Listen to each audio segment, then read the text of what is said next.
Sir என்னோட name Senthil sir. வந்து நான் பைத்தம்பாறை சொந்த ஊர். என்னோட மச்சினன் கருணா அவனோட நேம்.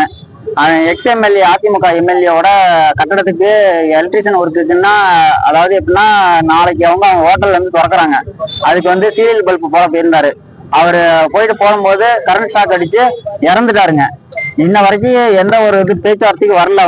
அவங்க பேச்சுவார்த்தைக்கு வரலன்னு சொல்லி போய் நாங்க சாலை மறியல் பண்ணிட்டோம். பண்ண பிறகு நான் பேச்சுவார்த்தைக்கு வரேன்னு சொல்லி சொன்னாங்க. இன்ன வரைக்கும் எதுவுமே சொல்லல, எந்த ஒரு இதுவுமே உதவியும் பண்ணல. ஏதாவது அவங்க 3 பொண்ணுங்க இருக்குது. அவங்க அண்ணாட வேலைக்கு போனாதான் அவங்களுக்கு ஏதாவது அவங்க ஏதாவது உதவி செஞ்சாங்கன்னா நல்லா இருக்கும். அதே மாதிரி முதலமைச்சர் ஸ்டாலின் ஐயா அவர்களுக்கு ஒரு பணிவான வேண்டுகோள், ஏதோ அவங்களால முடிஞ்சதை எங்களுக்கு ஒரு நிவாரணம் கொடுங்க. ஏன்னா அவங்க ஏழ்மையான குடும்பம். நாங்க ரொம்ப அந்த பையனை இழந்ததுனால ரொம்ப மன உளைச்சல் ஆயிட்டேன்.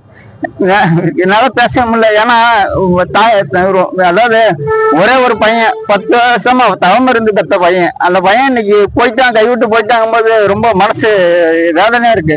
பேச கூட ரொம்ப பதட்டமா இருக்கு. தெளிவா பேசக்கூடிய பையன் இன்னைக்கு இவ்வளவு மன உளைச்சல் ஆயிடுச்சேன்னா நான் நினைக்கவே இல்லை. அவன் கீழே ஏதாவது கை கால் ஏதோ ஆயிருக்கும்னு அப்படி நம்பியிருந்தேன். ஆனா இன்ன வரைக்கும் அவங்க கட்டுறதுக்காக அந்த எம்எல்ஏங்கிறவர் செல்வராஜ்ங்கிற ஒரு வார்த்தை கூட அங்க இன்னும் பேசவே கிடையாது. அப்ப நாங்க என்னதான் பண்றோன்னு தெரியாம சாலை மறியல் பண்ணோம். பண்ணிட்டு நாங்க வந்ததுக்கு அதுக்கப்புறம் பேசுறேன். நாங்க ஸ்டாலின் ஐயாவுக்கு ஒரு வேண்டுகோள், ஏதோ இந்த பேட்டியை பார்த்துட்டு அவங்க குடும்பத்துக்கு ஒரு உதவி செய்யுங்க சார். என்னோட பேர் சுகந்திங்க சார். நான் பைத்தம்பாறை. எங்க ஊர் பையன் தான் அந்த பையன். ஆனா எம்எல்ஏ வீட்டுக்கு எம்எல்ஏ வீட்டுக்கு சீரியல் பல்பு போறதுக்காக பசங்களோட சேர்ந்து போயிருப்பாரு போல. அங்க இருந்து விழுந்து இறந்துட்டாருன்னு தான் எங்களுக்கு கேள்விப்பட்டோம். 4 பொண்ணுக்கு அப்புறம் ஒரே பையன் சார், தவத்துல பிறந்த பையன். இன்னைக்கு அவன் படிச்சு அவன் 2வது படிச்சுட்டு இருக்கா. அப்படி அந்த பையனை நம்பிதான் அந்த குடும்பமே இருக்கு. அந்த பையனை இன்னைக்கு பறி கொடுத்து நிக்க குடும்பம் என்ன சார், இந்த ஆட்சியில என்ன சார் நமக்கு நடக்க போகுது? இதுக்கெல்லாம் ஒரு தீர்மானமே கிடையாதா? அவங்க கட்சியில இருந்தாங்கன்னா அவங்களோட அராஜகமா? அப்ப எங்களுக்கு யார் சார் நீதி தர்றது சொல்லுங்க? அந்த பையனை நம்பிதான் அந்த குடும்பமே இருக்கு. 4 பொண்ணு, இன்னொரு பொண்ணு, எல்லாமே பிறகு நல்ல குழந்தைங்க. நாங்க சார் எதிர்பார்க்க என்ன சார், அந்த குடும்பத்தை அவங்களும் வாழ வைக்கணும். அந்த பையனுக்கு அப்புறம் அந்த பையனை இல்லாத போச்சு. அந்த குடும்பத்துக்கு யார் சார் என்ன செய்ய முடியும் சொல்லுங்க? நாங்க வேறவங்க, அவங்க வேறவங்க, நாங்களும் பக்கத்து வீட்டுக்காரங்க. அதெல்லாம் எங்க பசங்களோட படிக்கிற ஒரு பையன், சின்ன பையன். இன்னைக்கு ஒரு நாயமே கிடையாதுங்களா இந்த இதுல?